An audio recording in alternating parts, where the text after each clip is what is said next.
Magandang hapon po sa inyong lahat. Alexander Lexter Jules nagpabalik para sa inyong update na first group of Star Magic artists arrive at GFK International Airport at 2:40 in the morning.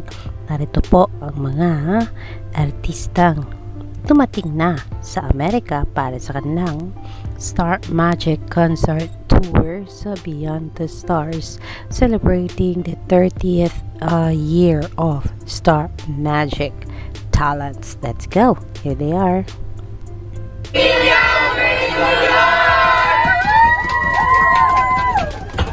Thank you. Salamat.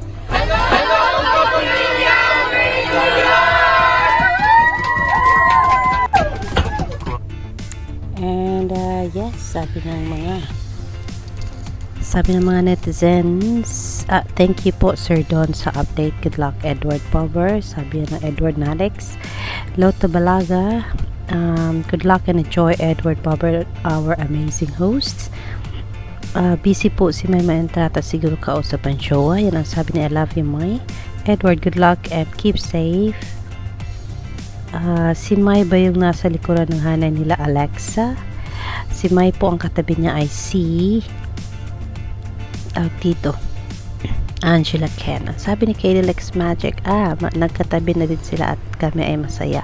Ayun, magkatabi kasi daw po ang Katie Lex. Ayan po ang iilan sa mga comment ng mga netizens about this little video clip ni sino ba to nag-post nito?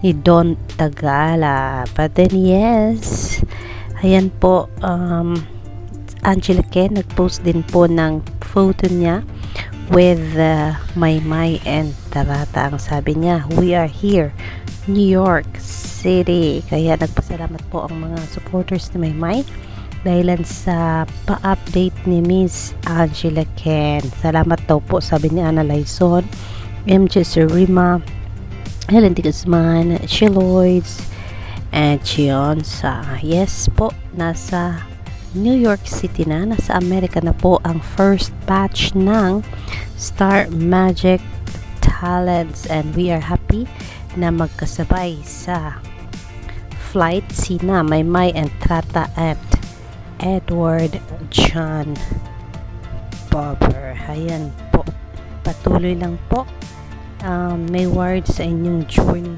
sa inyong mga pangarap, sa pag-abot ng mga pangarap ninyo. Sabi ni Edward Bobber OFC, the Pamilya Stars finally arrived in New York City. See them all at the Beyond the Stars concert at King's Theater in Brooklyn on August 6. Narito po sila. In New York, talking to poetry, there's something you can't do.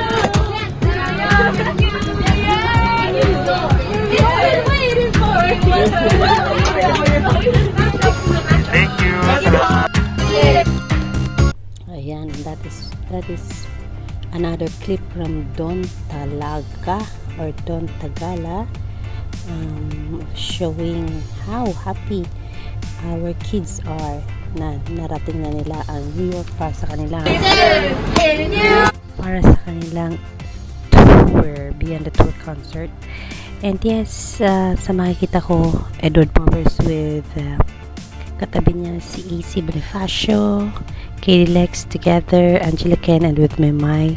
And I don't know kung sino pa yung iba kasi malayo po sa camera. But then yes, di po natin maantay ang mga updates ng Star Magic Philippines artists ngayong nasa Amerika na po sila. Alexander Lexter Jules, sayon ang sabi ni Maymay Dreamers. Maymay on TV Patrol for her Amakabugra performance at Binibining Pilipinas 2022. Ang sabi daw ni Maymay, kinabahan daw siya dahil lang siya, siyempre big event po ang Binibining Pilipinas. Ano ba ang sinabi ng ating Mary Dale about this? Ito po siya. Buwan. Spotted sa airport ang love team na sina KD Estrada at Alexa Ilacad, Angela Ken at Maymay Entrata. See you sa New York! I'm a capoeira, I'm a capoeira, I'm a capoeira. Hanggang ngayon, hindi maitago ni Maymay ang naranasang kaba sa Ama Kabugera performance niya sa swimsuit competition ng Binibining Pilipinas nitong weekend. Sobrang komportable silang kasama kasi backstage talaga, chini-cheer nila ako.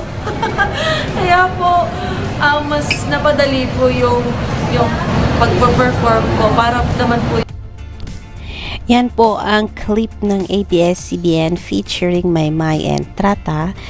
Kanina po yan. Or kanina or kagabi, I'm not so sure about it. Pero yes, thank you ABS-CBN sa pag-feature kay Maymay and Trata. Pero hindi pa rin po pinagsama si Maymay and Trata and Edward Barber sa kanilang report. Kasi ang kanilang na-post lang ay si Marydel, Maymay and Trata. But then yes, magkasama po sa flight ang Mayward at masaya na po tayo sa balitang yaon. Ayun, inamin ni Maymay na kinabahan siya. Siyempre, everyone, meron po tayong stage fright at normal lang po nakabahan kasi po, world po ang manonood at nanood ng Binibining Pilipinas since ito po ay beauty, talent, and beauty pageant ng Pilipinas. And we know kung gaano ka-excited ang mundo panoorin ang beauty pageant ng Philippines. But then yes, yan po muna ang ating update. Kinabahan man si Maymay sa kanyang performance sa Binibining Pilipinas. Hindi po yan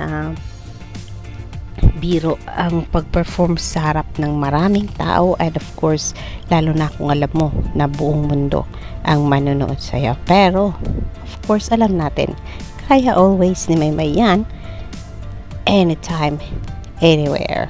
Kasi si Maymay po ay isang flexible artist na kayang gawin anumang bagay na yung paggawa mo sa kanya. And of course, yun ang muna ang ating update. Alexander Lexter Jules. I will see you for more later mga ka-Mayward. Magandang hapon po.